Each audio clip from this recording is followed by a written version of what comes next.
Are you struggling with finance turnover and low morale? A strong finance culture doesn't grow from nowhere. You cultivate it by listening to your employees, recognizing progress and encouraging real collaboration. And when you do, engagement surges, turnover drops, and your entire business feels the impact of it. Let's explore the hidden power of culture to keep your team motivated and unstoppable. Hi! Let's talk about something that shapes your finance function even more than a structure: culture and engagement.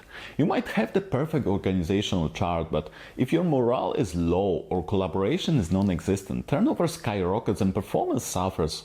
So let's see how to gauge your team's sentiment, celebrate wins, and foster cross-functional synergy so your finance group thrives.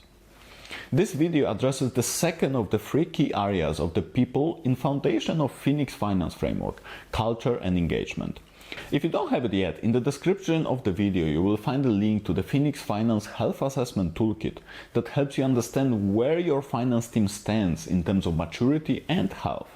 Click on the link below and you will be able to download it for free. Let's start with a very clear cliché.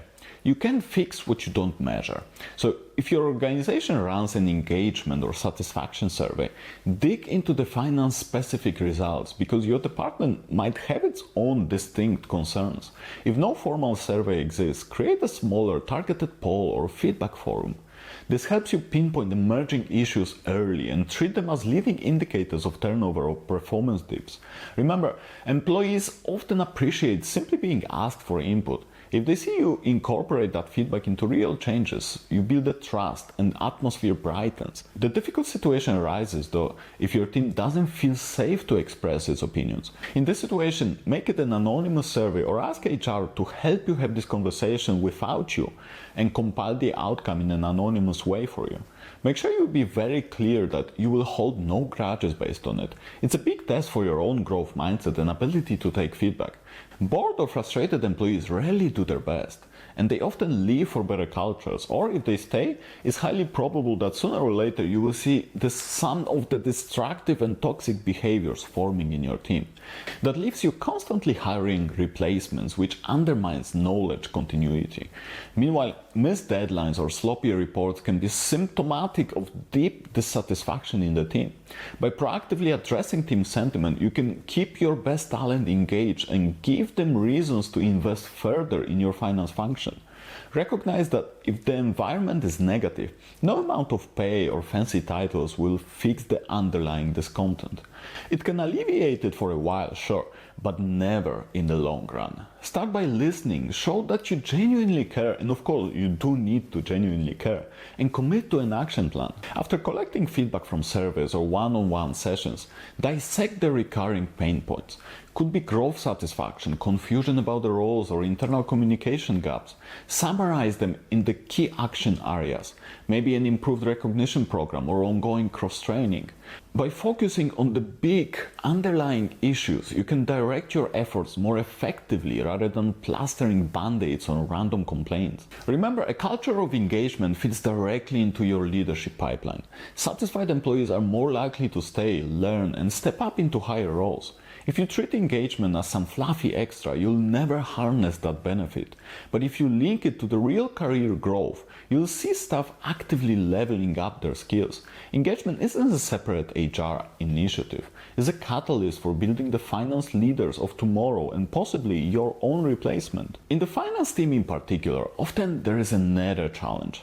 Finance often races from one monthly close to the next, or from a budget cycle to the next forecast, leaving no room to breathe.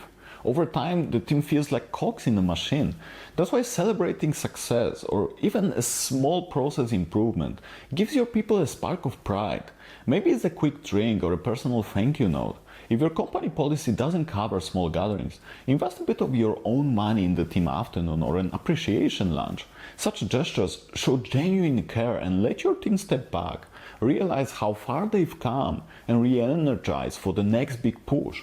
But remember, this will only work if there are no underlying issues with the culture that we spoke about earlier.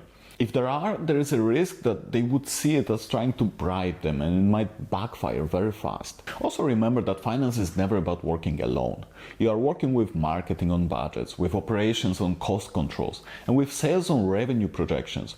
If your finance team is siloed or prone to blame other functions, friction escalates, leading to slow responses and negative brand for finance overall. Instead, measure how well your team embraces cross-functional tasks. Do they see outside requests as a bother or an opportunity to solve broader business issues? A synergy-based approach fosters better partnerships, stronger results, and a sense of pride that you're all pulling together for the business success. It is a critical enabler for the business partnership as well. So how do we bring this assessment to life? First, gauge employee sentiment. If your business runs official surveys, analyze finance-specific data. Otherwise, run a quick poll or gauge morale. Anonymous feedback will give you a good starting point. I find NPS to be a great tool to do it. Celebrate one win a week. Challenge yourself or your managers to highlight at least one success in each weekly meeting, big or small. This shift in mindset helps the team to see that progress does exist. Then promote collaboration. Encourage your team to offer help across functions or set up mini rotational programs. You can do that within the function too. The goal is really to start pushing your team beyond their direct scope, to understand better the bigger picture and connections with the other functions. Then gather external feedback. Did other departments find finance supportive, or are there any further challenges that you need to address? Then monitor and improve. Engagement evolves over time. Revisit your culture metrics or any suggestions from staff regularly. If morale stalls or drops, pivot to new solutions. In your NPS or a survey, besides overall engagement, you should define the areas that you want to measure on a regular basis. That could also be related to the turnover too.